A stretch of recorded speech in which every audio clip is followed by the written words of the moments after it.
How to build, maintain and sustain a global aviation brand. This is a special edition of Mags on Media this week, coming to you from just outside Gatwick Airport in London. Now, Virgin Atlantic entered the market as a challenger brand, disrupting the traditional model by adding some spice to the often stiff air carrier offering. Speaking to Hamish Rickman, Senior Vice President of Marketing and Customer Experience at the Virgin Atlantic headquarters in Crawley, just outside London, it's clear that a lot of attention is given to finding cultural nuance and insight into its various markets. And it's that attention to detail, once again, that helps set the brand apart, even when working with a tight marketing budget.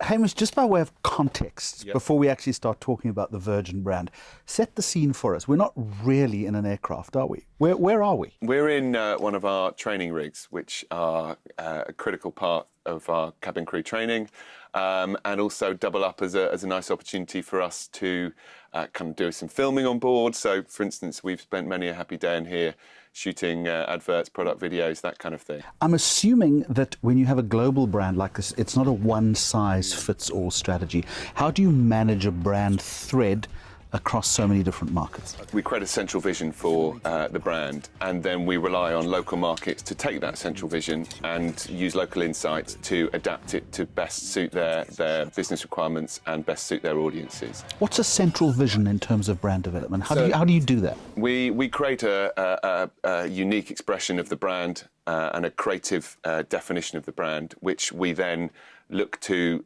roll out globally.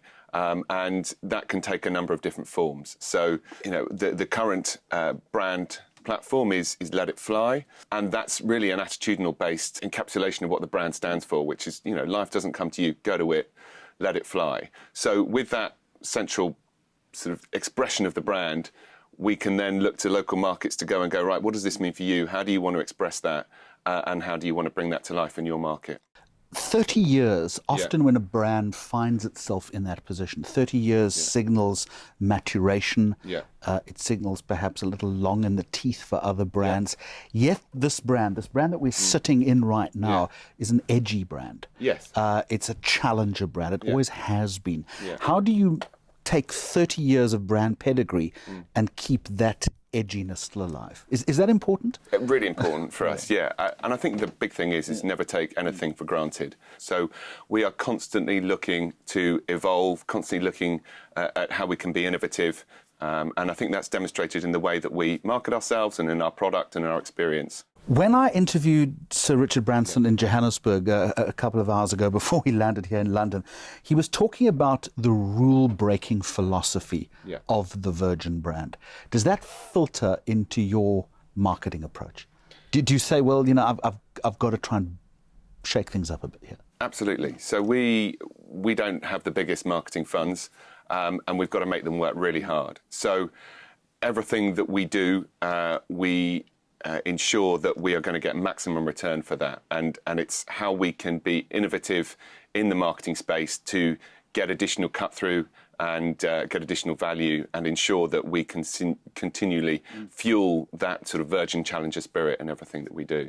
How important is the Richard Branson name in terms of marketing, that ethos that he's developed, the adherence to the stunt sometimes, to the greater PR ideas that come through? Is that important?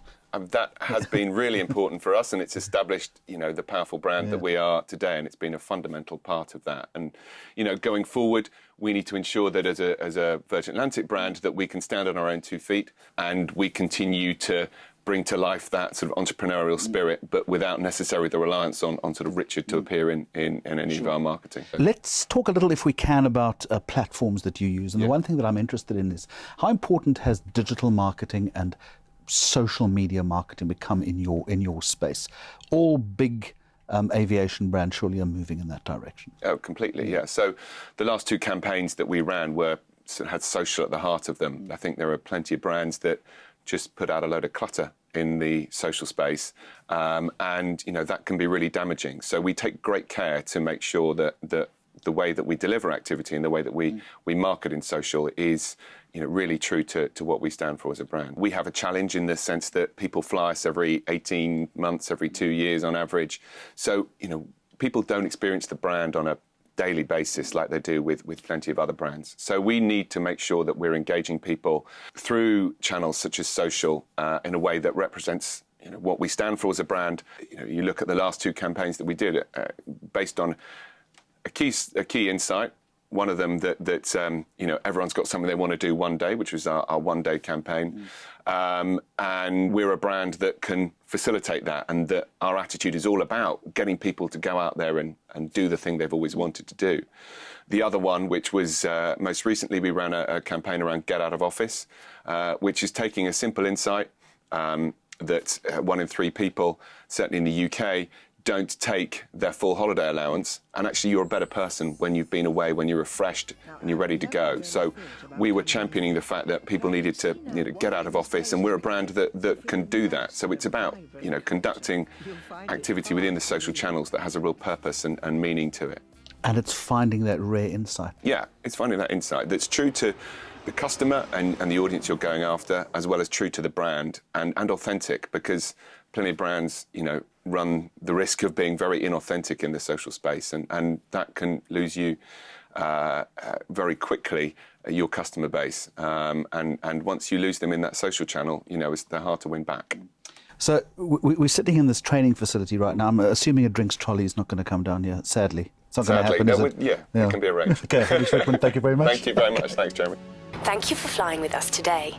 And that's it from Mags on Media, saluting 20 years of the airline Virgin Atlantic's Johannesburg to London route. More information and content can be found on our social media pages. Until next time, goodbye to you, and thank you for watching.